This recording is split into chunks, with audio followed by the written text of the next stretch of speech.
अगर आपने इसको फॉलो करा तो आपको कोई अफर्मेशंस करने की जरूरत नहीं है, कोई टेक्निक करने की जरूरत नहीं है, कोई कुछ करने की जरूरत नहीं है।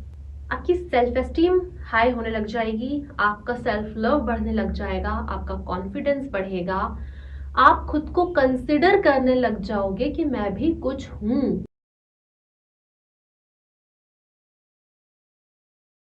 क्या आपने कभी ये सोचा है कि जब हम अपने ईश्वर के सामने बैठ के, अपने भगवान के सामने बैठ के, अपने मंदिर में जब चालीसा, कोई स्तोत्र या कवच पढ़ते हैं तो एक्चुअली में हम क्या करते हैं? अब आप बोलोगे मैम खुद ही तो बोल रहे हो पढ़ते हैं, तो पढ़ते हैं नहीं। इसीलिए मैं कहती हूं कि चीजों को बड़े समझ के करा करो।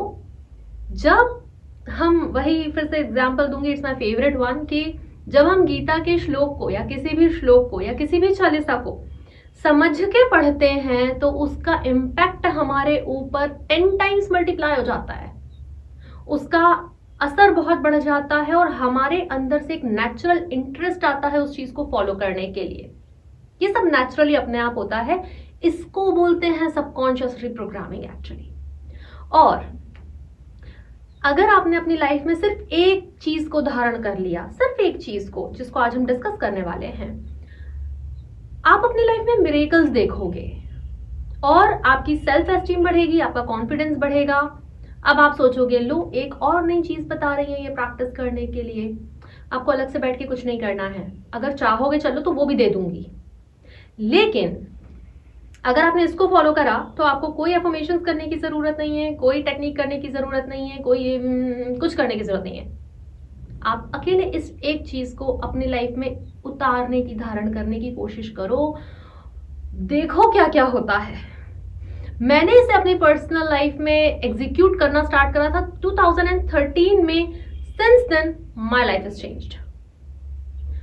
अब वैसे अगर आप मुझे पहली बार देख रहे हैं तो मैं हूं आपकी doctor Archana, life coach, personality developer, counsellor, certified hypnotherapist हूँ। लोगों के बिलीव्स और उनके माइंडसेट पे काम करती हूँ, अर्थात मैं उनकी लाइफ बेहतर बनाने में उनका साथ देती हूँ।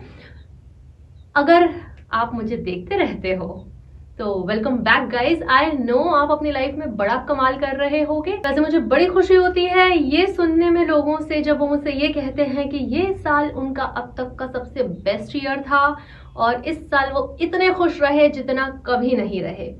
तो अगर आपको मेरी मदद की जरूरत है, क्योंकि ऐसा तो नहीं हो सकता कि लाइफ में ग्रोथ का स्कोप ही ना हो, और अगर आप ये सोच सोच के थक गए हो कि बस अब बहुत हुआ, अब मुझे अपनी लाइफ बदलनी है, अब एक और नया साल मैं वैसे नहीं जीऊंगा जैसे चलता आ रहा है, तो मैं आपसे सिर्फ एक ईमेल दूर हूं और मेरा ईमेल आपको डिस्क्रिप्शन बॉक्स में मिल जाएगा।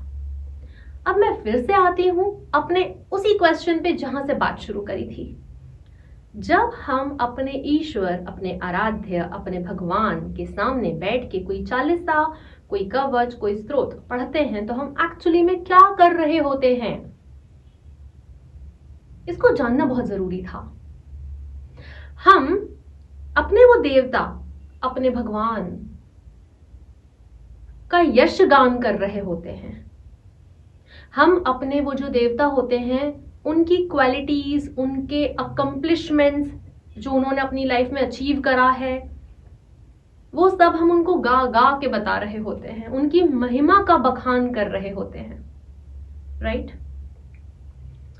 क्या भगवान को सच में हमसे बैठकर सुनने की कोई जरूरत है? क्या आपको ऐसा लगता है कि भगवान को भी वैलिडेशन चाहिए?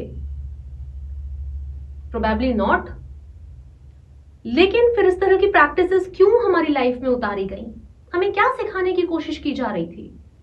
हमें सच में यह सिखाने की कोशिश की जा रही थी एप्रिशिएट, सराहना, तारीफ करना।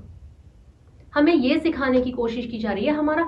अच्छा, अब आप बोलोगे, आप में से वो लोग कि हम तो इस रिलीजन के हैं ही नहीं, तो हम तो ना कोई चालीसा पढ़ते हैं, ना कोई कवच पढ़ते हैं, ना कोई स्तोत्र पढ़ते हैं, क्या ये सेम बात हम पर भी लागू होगी? जी हाँ, आप पर भी लागू होगी, चाहे आप किसी भी रिलीजन के हों, चाहे आप किसी भी धर्म के हों।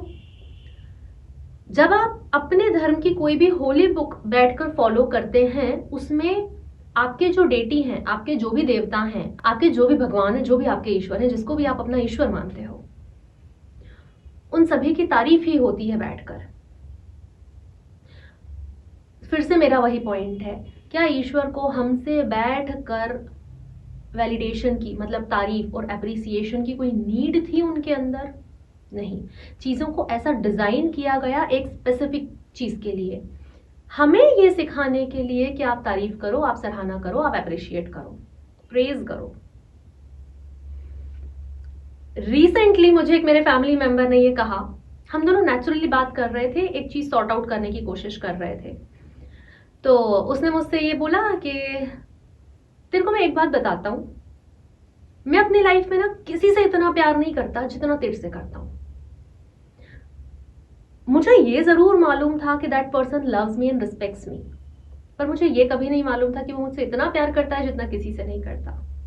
और ये सुनना, आई वॉज थोड़ी सी एम्बेरसमेंट, थोड़ी सी शाय, थोड़ा सा ब्लश, थोड़ा अच्छा लगना, वो सारी फीलिंग्स थी। अब आपने क्या समझा, हम एक्चुअली में पूरा दिन हमारी लाइफ में क्या कर रहे हैं? हम जब भगवान के सामने जाते हैं, जल्दी से वो भी जो भी हम पढ़ते हैं, अपना जो भी हमारा जो एक रिलीजियस डेली रूटीन होता है वो हम फॉलो करने बैठते हैं, डन। अच्छा, भगवान के साथ भी इत्मीनान से बैठ के वक्त नहीं बिताते हैं, जस्ट कट टू कट बात करी और गायब। और वो हुए चलो 10 मिनट की बात, फिर हम आए अपने डेली रूटीन में, लोगों से आमने सामने बात करने। आहा, सब कबाड़े कबाड़े। तो दो ही चीजें मेन चलती हैं ऑल डे, या तो इनर क्रिटिसिज्म या आउटर क्रिटिसिज्म। अब इनर क्रिटिसिज्म क्या होता है? खुद की बुराइयां, पूरे टाइम खुद के अंदर खुद की बुराइयां कि मुझ में ये ठीक नहीं है, मुझ में वो ठीक नहीं है। बॉडी शेमिंग की तो लाइन लगी हुई है। अच्छे से अच्छे इंसान को मैंने देखा है कि वो जस्ट खुद की बुराइयां करते रहते हैं। मिल क्या रहा है? और अगर हेल्पफुल नहीं है तो चीजों को बदलो। या फिर आउटर क्रिटिसिज्म, बाहर अपने ही दिमाग में किसी ना किसी पर्सन को क्रिटिसाइज करते रहना और पूरा दिन एक रिसेंटमेंट का भाव रखकर अपने अंदर घूमते रहना, और वो एनर्जी ऑफकोर्स हम सबको देते फिरते हैं और फिर हम बोलते हैं हमारे साथ बुरा क्यों हो रहा है। जी हाँ, आप सभी ने मुझसे कहा, जब सेल्फ लव वाला वीडियो आया, आप सभी ने मुझसे कहा कि मैम सेल्फ लव पर डेडिकेटेड वीडियो बनाओ। आप सभी ने मुझसे कहा सेल्फ लव पर सीरीज स्टार्ट करो। 55x5 के मेल्स भी बहुत सारे आए हुए हैं और इस एक टॉपिक पर मैंने कभी बात नहीं करी। तो अब मैं थोड़ा सा आपका इसमें ओपिनियन जानना चाहती हूँ कि मैं सेल्फ लव अफर्मेशन पर वीडियो बनाऊं या फिर 55x5 पर बनाऊं। आपका जो भी ओपिनियन हो प्लीज, मैं उसको रिस्पेक्ट करूंगी। आप कमेंट करके सपोर्ट करें इस चीज में, बताएं कि पहले क्या करना है।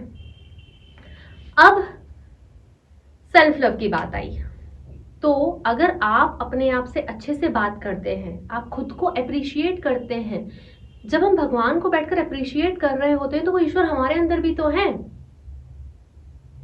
तो अब आपको करना क्या है? आप चाहो तो उसको एक प्रैक्टिस समझ लो, क्योंकि जब तक मैं लोगों को प्रैक्टिस नहीं देती हूँ, कोई टेक्निक नहीं देती हूँ, कोई टोटका नहीं देती हूँ, उनको लगता है आपने ठीक से एक्सप्लेन ही नहीं करा, आपने बात आधी छोड़ दी बीच में। करना क्या है? अब ये करना क्या है, मैं क्या करना है, कैसे करना है, कब करना है, ये सब एक्सप्लेन करने वाली हूँ, ध्यान से सुनना। सबसे पहले अपने लिए एक ऐसा समय चुने जब आप 5-7 मिनट सुकून से हो, भागते भागते नहीं करना है प्लीज। अब चलो चुन लिया समय, अब क्या करना है? अपने साथ बैठ के खुद की एटलीस्ट 10 अच्छी चीजें सोचनी है, नेचुरली अच्छी होनी चाहिए, फेक नहीं करना है। तो नेचुरली खुद की अच्छी 10 चीजें सोचनी है, चाहे तो बोल सकते हैं या लिख कर करें तो और अच्छे रिजल्ट मिलेंगे। हमेशा मैं स्क्रिप्टिंग जैसी चीजों को बहुत इंपॉर्टेंस देती हूँ। स्क्रिप्टिंग मतलब लिख कर करने को। तो इनमें से जो भी चीज़ आप करें, अब मैंने सबसे पहले क्या बोला, एक अच्छी सी ऐसी प्लेस चुने जहां पर कोई डिस्टर्ब ना करे, एक ऐसा समय चुने जहां जब आपको कोई डिस्टर्ब ना करे।